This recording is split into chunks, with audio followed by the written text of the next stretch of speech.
Hi, I'm Jacob Albee. I'm a designer goldsmith, as you said, jewelry designer. My wife and I have a business here in Burlington, a studio down at the corner of Maple and Battery Street. And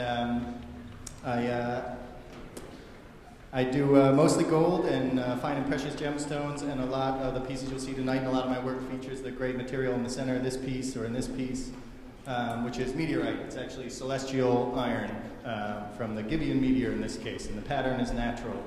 It's iron and nickel that crystallized over about 4.5 billion years, and was exposed to the material by a jeweler I used to work for, who most of you will probably know, Tim Granis, and just thought it was electrifying and really exciting, and built a line of work around it.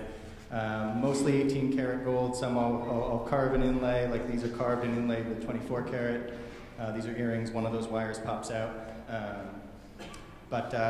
It's been a very interesting material to work with, and lends itself well both to classical pieces like wedding bands. Makes a wonderful metaphor for bridal jewelry. It's about 4.5 billion year old material. It's older than planet Earth. And also to really unique pieces as well. And while I love bridal customers and I love being married, and the whole wedding part of my job is a significant part of it and a really enjoyable one. One of a kind, unique pieces are really the heart and soul of what we do. Like this one here is labradorite beads and 18 karat and white and canary diamonds. I think innovation is really my favorite part of what we get to do. This is a piece with loose diamonds that float underneath a sapphire crystal. But just trying to make things fun and different and inventive. Jewelry, like all art forms, is not new. We've been at this for millennia. And for me, trying not to be another person kicking the existing can down the road or reinventing the wheel is really my primary muse. This is a piece using neoprene rubber. This whole collection that I do came out of walking through the hardware store. This one has a meteorite spine. It's the two ends unclipped. You can reverse the spiral. You can set it to any size. Colored diamond set in that one. But it's really been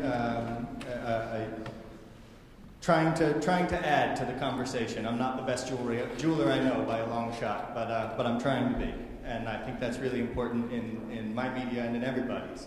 This one is a Tahitian pearl set into that. I love the juxtaposition of the beautiful, perfect finish on the nacre of the pearl and the rough neoprene and meteorite behind it. This one is fossil dinosaur bone. Again, just a material I thought was really fascinating. Working on these pieces, it's really fun to try and say as much as we possibly can in any single piece. And doing significant pieces for me is really a treat that I get to even do that. It feels like a luxury. Pieces like this one, and I've been very fortunate to be encouraged to do these pieces, to get recognized for some pieces. And I've been published with a few and won awards for a few. And this one just spent 6 months as part of the State of Craft show in the Bennington Museum, which was a great thrill to be included in that collection. There was a lot of amazing craftspeople in Vermont and a lot of media and a lot of wonderful people in that exhibition.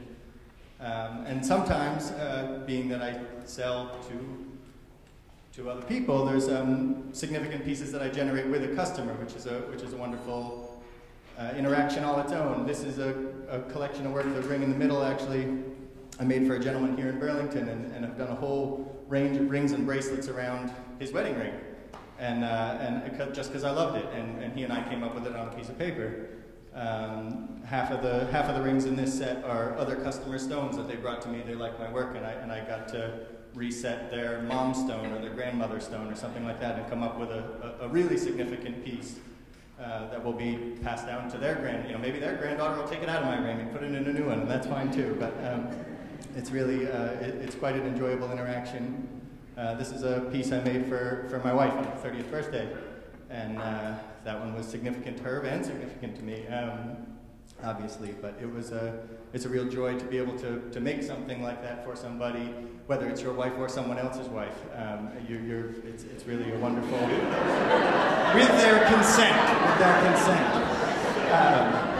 This was a piece I made for a gentleman in Connecticut who liked a ring. I said, would you do it would you make me a bracelet like that? And it was a gutsy piece. It's a lot of gold. It was a hefty risk, and I wouldn't have undertaken it without that gentleman, quite possibly.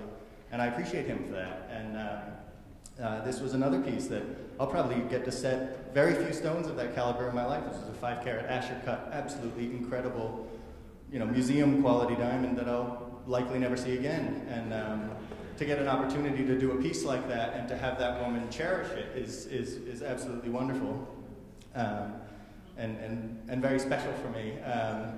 And it's great to have a team. My wife and I are a wonderful team, and to get to build pieces like this that I think a lot about. I put hundreds of hours into sometimes, maybe dozens into this one, maybe 100 into the next one.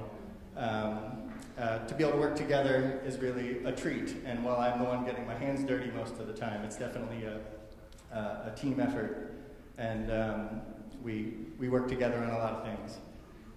This was a piece I did for a gallery out in Santa Fe that carries a lot of my heroes, so I was really honored to be invited to do a show at their gallery, showing next to people like Michael Zobel, who's, for any jewelry people, is somewhere near a god in the jewelry world. This was another, thanks. And then my favorite one-of-a-kind piece is the next slide, and that's one where my wife deserves a heck of a lot more credit than I do, and it's consumed way more than 100 hours so far. But it's certainly the best one yet. It's certainly the best. So, good for the heartstrings.